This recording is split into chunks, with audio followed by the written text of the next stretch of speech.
Hi, welcome to the Power of Attorney podcast. I am your host, LaTanya Moore, and today I have with me Lora Cheadle. She's a former attorney, author, and life choreographer. She is a transformational thought leader and media personality who empowers women to stand up, be seen, and gracefully take control of their success and happiness despite their external circumstances. Lora, welcome to the show. Thank you so much for having me. I'm really looking forward to this. Awesome. So one of the major reasons why I'm so excited about today's interview is that I know myself as well as other attorneys that I know, we sort of need that, especially female attorneys, right? We need that creative outlet. We need that thing that makes us feel alive beyond winning a case or getting the outcome that our clients pay us to get for them. And so I know that you have successfully sort of made that transition from the practice of law to what you're doing now. Talk to us a little bit about your motivation for just saying, I'm going to move on from the practice of law into what you're doing now. Absolutely. It was a series of things. It was kind of a progression. I really loved a lot of the aspects of practicing law. I loved researching. I love writing. I love feeling like I'm making a difference. But I found myself constantly looking for that fix, for that next thing. And I felt like I was always working so hard that I was never actually living. I had created this great life, but I was never dropping in and enjoying it. And, there were several different experiences, and I had kids, and my husband traveled full time. And literally at some point I just thought, why am I doing this? Why am I working so hard chasing that next thing? I need to stop and kind of take stock of my life and figure out what I've got right here, right now. Because otherwise, I'm just always going to be seeking, and never finding. So it was actually really good timing. I had my second baby, and I thought, you know what? I had some time off on maternity leave, which gave me the chance to self-reflect. And I thought, you know what? I'm going to walk away, and I'm going to see what's out there. Because I went into the practice of law because I wanted to solve people's problems. And although sometimes you solve people's problems and, being an attorney, sometimes you don't. Sometimes you're just being a hired gun and the problem is elsewhere. So I took that time to go back to school, actually, and to start learning some different modalities. And one of those modalities I learned was hypnotherapy. I actually got an associate's degree after getting my JD in hypnotherapy. But it was very profound, the impact that it had on other people. And I just started experimenting. As a lawyer, we're certain a lot. We know the rules. We know the letter of the law. We apply the facts of the case to that, and we're fairly certain. And what I really liked about shifting gears was I wasn't certain about anything. I wasn't certain if hypnotherapy would actually help. I wasn't certain if I would enjoy not being a lawyer. I wasn't certain about anything. And I just gave myself that space to transition and to try. And in that space, there were some things that I tried that I didn't love, that didn't work, that didn't resonate. And I just kept being okay with that and giving myself the space to try. And I went back to some of the things that brought me joy, like dance and movement and connecting with people. And I started practicing my hypnotherapy skills on some of my friends who are also lawyers, to some of my friends who are stay-at-home moms, to people in all different walks of life. And I just started connecting. And for the first time, I really felt like I was living and that I was making a difference. And through dance, I discovered burlesque, which gave me an opportunity to costume and to choreograph and to just let joy and energy flow through me. And it was magnificent. And for the listeners out there who don't know what burlesque is, it is not stripping. It is a creative art form. Burlesque comes from the root word burla, which means mockery or parody. And it makes fun of all of the things that are taboo in our society. It makes fun of all of the ways that we're hypocritical. And I love that kind of humor.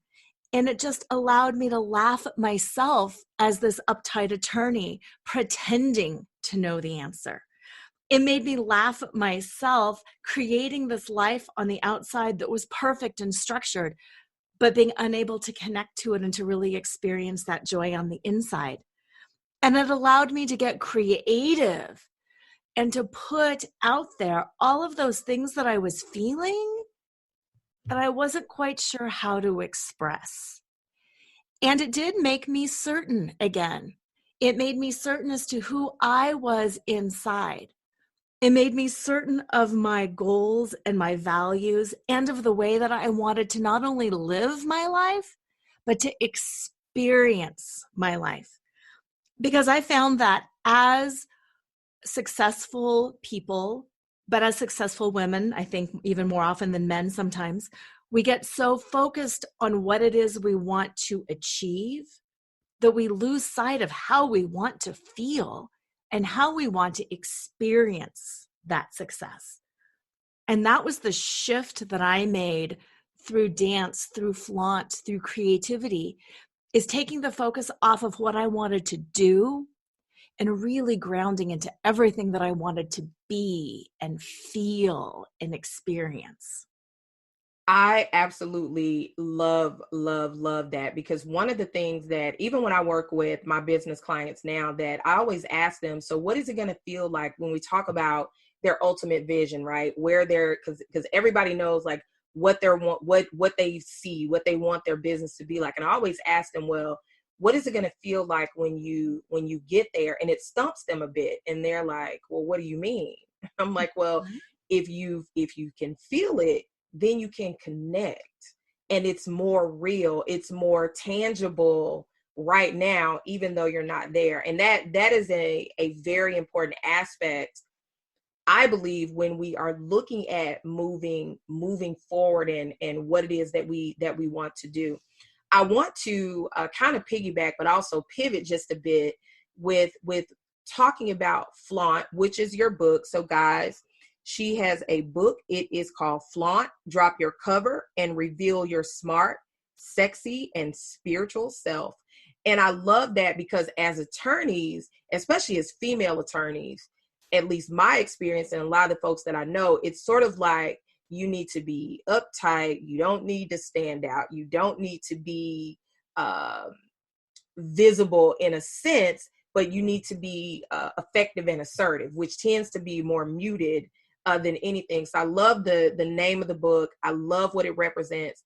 Tell us a little bit more about the book, and why did you choose that actual word though? Because I know there has to be a story behind it. Yes, you are right. Flaunt, it just is so perfect. Flaunt is an acronym, and the acronym is for Find Your Fetish, Laugh Out Loud, Accept Unconditionally, Navigate the Negative, and Trust in Your Truth.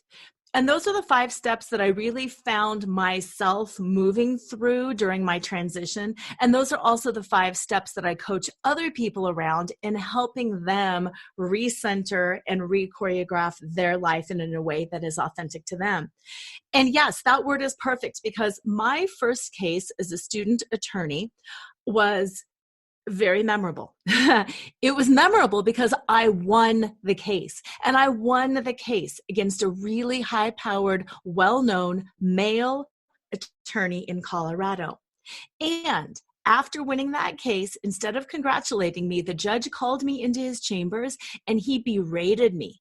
And he said, "How dare you come in looking like that and showing your legs with your long hair and win this case against somebody of that stature in this community?" And his feedback focused on my appearance and my hair and my legs, and it did not focus on my legal abilities or my brain. And it made me realize that even though we've come a long way, women and men too, but we are seen for the stereotypical version of who we are. If we're a female attorney, we're a powerhouse, grouch, chip on our shoulder, assertive, aggressive, or we're the stereotypical, giggly, sexy, using their body to get ahead. And that people see our stereotypes, they don't see us. And that case, after that experience with that case, it really became my mission to show the world, we are more than just a stereotypical vision of who we are. I can be a cute, bouncy, happy, brilliant attorney. I can be a very serious, stoic, quiet, and brilliant attorney. I can be whoever the heck I am and still be a brilliant attorney.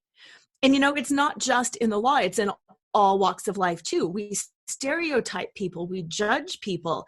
She was raped because of her clothing. No. She deserved it. No. And it really became my mission to kind of move boldly into some of those stereotypes and to say, yes, and yes, I speak this way. Yes, I wear this. Yes, I look this way.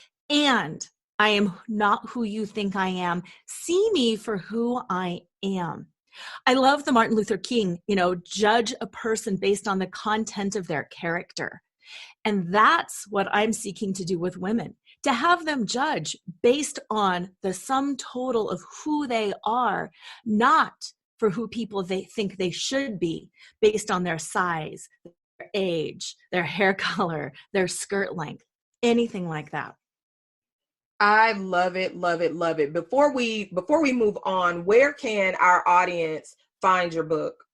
They can find my book on pretty much anywhere books are sold. Amazon, Barnes & Noble, IndieBound. They can also pick up an autographed copy on my website, which is Lora, Lora Cheadle, CHEADLE.com. But hey, it's even on Target and Walmart's websites. You can get it anywhere. Fabulous, fabulous. I want to remind you that Flaunt is an acronym, and Lora goes extensively through all of those in the book. But in the time that we have left, Lora, I want to talk about one, and the one that sticks out to me is trust in your truth. Give us just some nuggets. We know we got to read the book, right, to get it all, but give us just some nuggets, because I think that is just absolutely profound, and it sounds simple, but when we think about something like trusting in your truth, in reality, and in the application part of it, it can get daunting. Yes. Right? Because of all of the things that you mentioned about being judged or disregarded because of the way that we look, the way that we dress.